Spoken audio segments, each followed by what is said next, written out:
Why have I got like makeup all over these lip liners? Lip liners are staying there.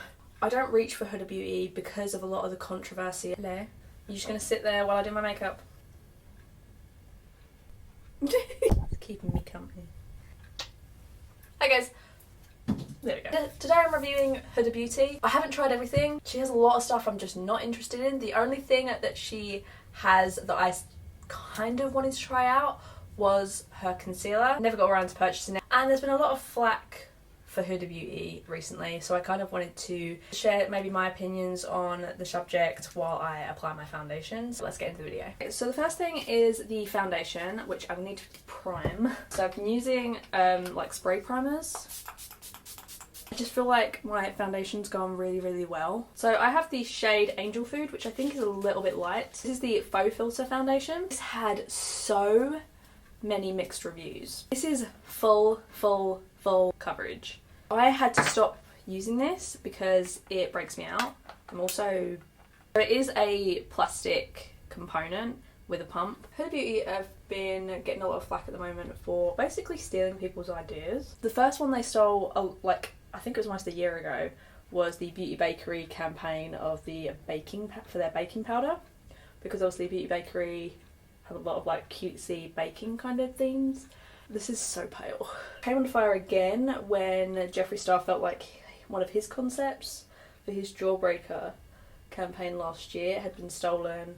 She was on like one of those kind of like cranes at like a fun fair or whatever, and he had like a Jawbreaker one which was very similar. Then also Colourpop said that, you know, their kind of colour schemes, the most recent 9 eyeshadow palette. A lot of people were defending Huda Beauty because she has like these 9 eyeshadow palettes. To be honest, I can kind of see where people are coming from, where they say that, you know, pastels are the new thing, the really Colourpop style Huda Beauty's concept, and I was like, 9 eyeshadow palettes have probably been a thing for a long time, and when I thought back about it, weren't Makeup Geek one of the first? I'm pretty sure they did it before Huda Beauty, and they did it for Colourpop. So if you're going to get on your high horse about the 9 eyeshadow pans, maybe realise that they're not the first ones. But I will say the colour concept, look at the outside of the palette, they are so similar. I use my Cover FX Power Play Concealer. I'll say about Huda Beauty and her brand is that there's no men on any of the campaigns. I don't know that she's ever done a collab, considering she's very Instagram heavy kind of makeup. I'm pretty sure it's Raw Beauty Christie.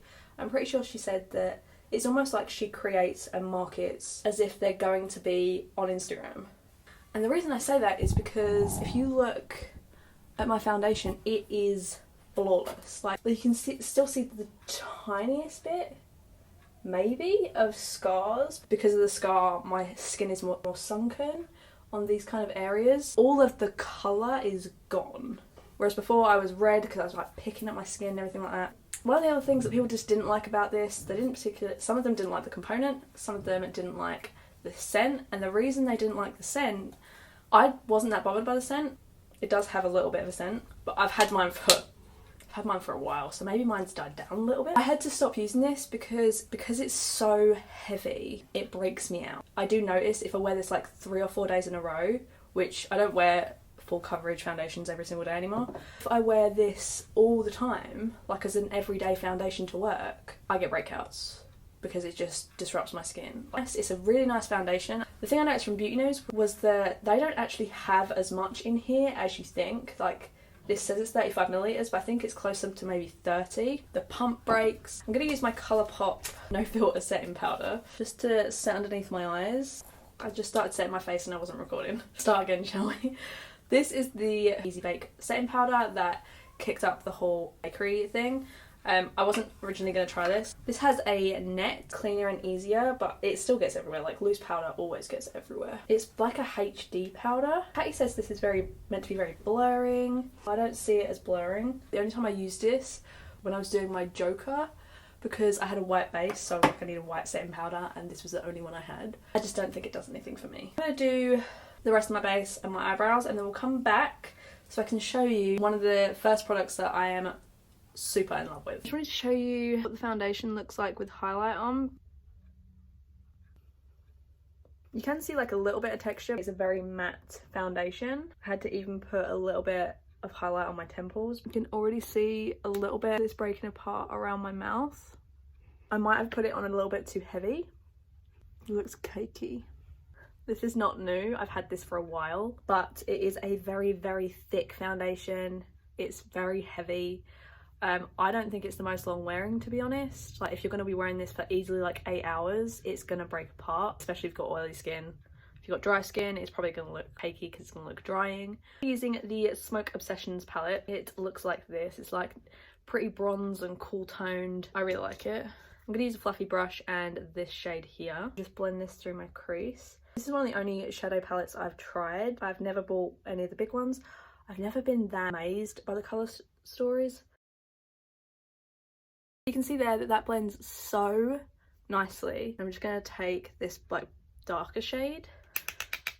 They are a little bit dusty, but I'm not too worried about that.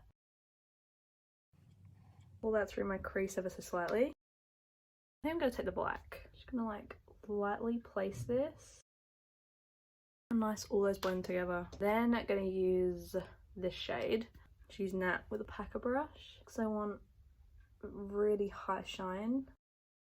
And I'm going to use a little bit of this deep chocolate shade. I wasn't sure which one I was going to use for a second. Just to blend that into the black. Now this is where I'm getting some fallout, but that's kind of expected because this is a shimmery shade. I'm just going to blend through the crease where I put those shimmer shades. Then I'm just going to use the black really close to my tight line.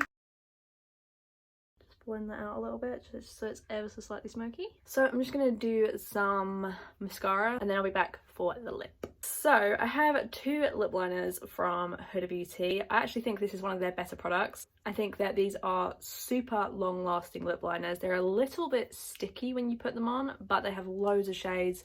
They're long lasting, like the sticky lip liners tend to be pretty long lasting. These are called Lip Contour. I have Bombshell and I have Venus. So Venus is a lot nuder than Bombshell. Bombshell is quite a bit more pink, but they are both nudes. I'm going to use Venus.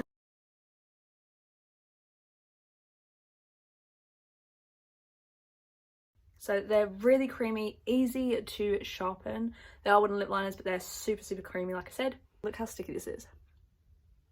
The other products I have are the matte lipsticks. This is in Joyride and this is in Staycation. So this is Staycation, that is Joyride. So I'm going to put Staycation on. Like, really nice. I actually do really like the ombre that shows the colour. That's really helpful. They're so, so pretty.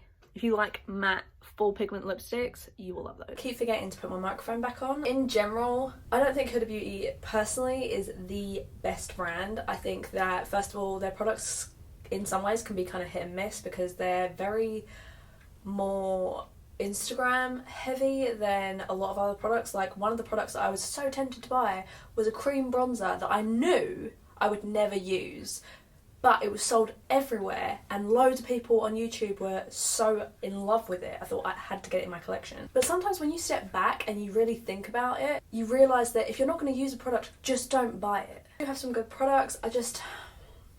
Personally, I have a little bit of a problem with the owner.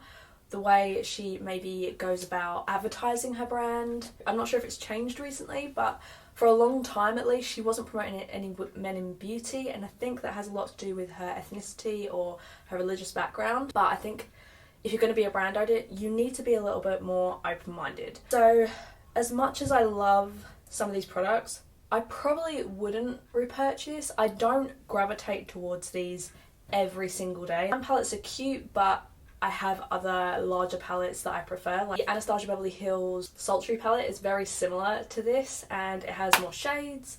It's about the same price.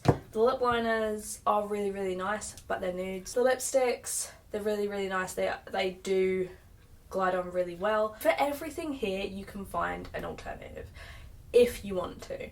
If you really want to try out a super, super full coverage foundation, but that you can't use all the time, then sure, go for it. It's a kind of somber note to finish on. I don't reach for Huda Beauty because of a lot of the controversy around, like I said, how she advertises and her ethics in some ways. It's just a really hot topic at the moment, so I feel like I need to touch on it. That's just my thoughts, that's just my opinions. If you have any opinions you want to share, please leave a comment down below. I'd love to hear from you guys. Subscribe if you feel like it, and leave a like if you enjoyed the video. So I hope to see you all very soon in the next video. Bye!